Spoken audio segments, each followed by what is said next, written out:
नहीं था। बीआरएस सरकार यहां एक शासन चला रही है जिसमें आपके सपने साकार नहीं हो पा रहे हैं। उनको शायद ये लगता है कि ये प्रदेश उनकी जागीर है और वे इसके नए जागीरदार हैं, लेकिन इसके लिए आप नहीं लड़े। इसके लिए आपके बहनों, आपकी भाइयों ने बलिदान नहीं दिया। इसके लिए आपका आंदोलन नहीं चला। आपका आंदोलन इसलिए चला कि आपको अपना पूरा हक मिले, कि जितने रोजगार बन रहे हैं वो यहाँ के युवाओं और युवतियों को मिले। और इसीलिए जब बीआरएस की सरकार ने कहा कि वो आपको कर्ज मुक्त करना चाहती है और ये वादा दिया, 2.5 लाख किसानों पर आज भी 1.5 लाख रुपए का कर्ज है। 2.5 लाख किसानों पर, एक एक किसान पर कर्ज है और आपको अभी तक कर्ज मुक्त नहीं किया है, अपना वादा पूरा नहीं किया। 8,000 किसानों ने 2014 से लेकर आज तक आत्महत्या कर डाली। रोजाना लगभग 3 किसान आत्महत्या करते हैं। केसीआर जी ने कहा था कि हर घर में एक नौकरी देंगे। मैं आप सबसे पूछना चाहती हूं, आपके घरों में नौकरी मिली कि नहीं? नहीं मिली। नहीं। यहाँ के हाल में यहाँ के 40 लाख युवा बेरोजगार हैं। 2018 में इन्होंने कहा था कि हर महीने 3,000 रुपए बेरोजगारी का भत्ता मिलेगा। आपको मिल रहा है ये भत्ता? अगर भत्ता देते तो एक युवा को आज 1.5 लाख से ज्यादा रुपए मिलते। क्या मिल रहे हैं आपको? क्या मिले आपको? 2 लाख नौकरियों के पद खाली पड़े हैं, सरकार में भरे नहीं गए हैं, आपको नहीं दिए गए। भर्तियों का खाल देखिए, टीपीएससी का पेपर लीक हो गया, कोई एक्शन लिया इन्होंने? किसी पे कार्रवाई हुई? जिन बच्चों ने मेहनत से पढ़ाई की थी, जिनके माता पिता ने अपनी मेहनत और ईमानदारी की कमाई से उनकी फीस दी थी ट्यूशन के लिए, उनकी कोई मदद, कोई सहायता हुई? तो पिछले 9 सालों में 12 स्टेट यूनिवर्सिटीज में एक भी भर्ती नहीं हुई है। सोचिए आप, उस्मानिया जैसी तमाम यूनिवर्सिटीज टीचर्स और फंड की कमी से जुड़ रही हैं। एक भी सरकारी यूनिवर्सिटी नहीं बनाई गई। प्राइवेट यूनिवर्सिटी जरूर बनाई हैं जिसमें आपको लूटा जाता है और फीस इतनी ज्यादा होती है कि आधी जनता तो उसको दे नहीं पाती। एससी, एसटी, ओबीसी, माइनॉरिटीज के लिए 15 लाख विद्यार्थियों के 4,000 करोड़ दबाकर बैठी है सरकार और कुछ नहीं किया है। भर्तियां नहीं हो रही हैं अध्यापकों की, कोई नौकरियां नहीं मिल रही हैं युवाओं की। तो ये परिस्थितियां हैं आज आपकी। आपको बहुत चीजें कही गई थी, बहुत वादे किए गए थे, लेकिन वो वादे पूरे नहीं किए। आप शायद जानते नहीं होंगे कि बच्चों के स्कूल भी कम हो गए हैं। कम बच्चे इनरोल हो रहे हैं पाठशालाओं में और शिक्षा का ही बजट कम कर दिया है। हाँ? आप सोचिए,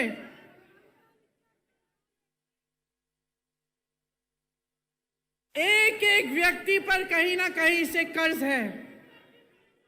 हर व्यक्ति के ऊपर हजारों रुपए का किसी न किसी तरह से कर्ज है। आपका पैसा सारा कहां गया? आपकी संपत्ति कहां गई? जो बड़े बड़े सपने आपको दिखाए थे, जो आपकी आशाएं थी, जिसके लिए आपने आंदोलन किया, अपना एक नया प्रदेश बनाया, उन आशाओं का क्या हुआ? आपको एक ऐसी सरकार मिली जिसने आपके सपने तोड़े। तो अब आपको तय करना पड़ेगा बहनों और भाइयों, कुछ महीनों में यहां पे भी चुनाव आएगा। मैं हर रोज पिछले 2 हफ्तों से कर्नाटका में प्रचार के लिए जा रही हूं। आज आखिरी दिन है। वहां खूब भाषण देके आई हूं और क्या कहती हूं मैं वहां, आप भी सुन लीजिए कि देखिए, ये प्रदेश, ये देश आपका है, और खास तौर से तेलंगाना, जहां पे आपने, युवाओं ने बलिदान दिया इस प्रदेश को बनाने के लिए, ये आपका है। इसकी सुरक्षा, इसको संभालना, इसके भविष्य को मजबूत बनाना आपका भी कर्तव्य है। सबसे बड़ी जिम्मेदारी आपकी है। जब आप एक सरकार को चुनते हैं तो अगर आप जागरूक नहीं बनते, अगर आप ये नहीं देखते कि इस सरकार ने हमारे लिए क्या किया, कैसी स्कीम्स बनाई, हमारी आज परिस्थितियां कैसी हैं, पहले से सुधरी हैं कि पहले से ज्यादा मुश्किल परिस्थितियों में हैं हम, और उस जागरूकता के साथ आप नई सरकार नहीं चुनेंगे, तब नुकसान किसी नेता का नहीं होगा बहनों और भाइयों, नुकसान आपका होगा। नुकसान मेरी बहनों आपका होगा, आपके बच्चों के भविष्य का होगा। तो ये चीजें बहुत गहराई से आपको समझनी चाहिए। आपने अपना पूरा आंदोलन देखा। आज आप यहां पे जब मुझे कहते हैं कि मैं इंदिरा अम्मा जैसी एक नई इंदिरा अम्मा हूं, ये हल्की बात नहीं है बहनों और भाइयों, ये हल्की बात नहीं है। जब आप ऐसे कहते हैं तो मुझे अपनी जिम्मेदारी का एहसास होता है, क्योंकि आप उस महिला को याद कर रहे हैं जो 40 साल से पहले ही गुजर चुकी हैं, शहीद हो गई देश के लिए 1984 में। आज हम 2023 में हैं, लेकिन आप उनको श्रद्धा के साथ, श्रद्धा पूर्वक, प्रेम के साथ याद कर रहे हैं, और आप अभी भी आशा रख रहे हैं कि उनकी तरह कोई आपकी मदद करे, क्योंकि वो एक ईमानदार नेता थी, अपनी देश के लिए समर्पित थी और आपके भविष्य के लिए समर्पित थी। तो जब आप ऐसा कहते हैं तो मेरे मन में एक बहुत बड़ी जिम्मेदारी का एहसास होता है कि आपके सामने खड़े होकर मैं ना झूठे वादे कर सकती हूँ, ना झूठी बातें बता सकती हूँ, और आपके सामने जब मैं खड़ी होती हूँ तो ईमानदारी से मैं सच बोलना चाहती हूँ, और मैं यही कहना चाहती हूँ जिसमें आपकी भलाई है।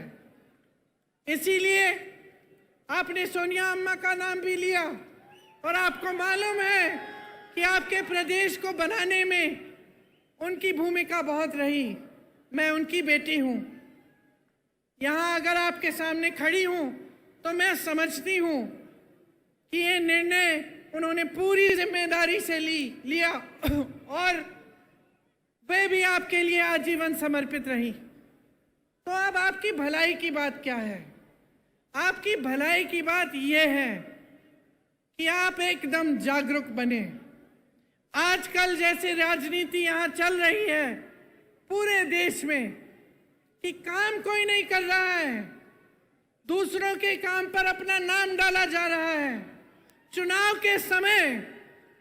के समय आपकी बातों को करने के बजाय दुनिया भर की बातें चल रही हैं। धर्म के नाम पर,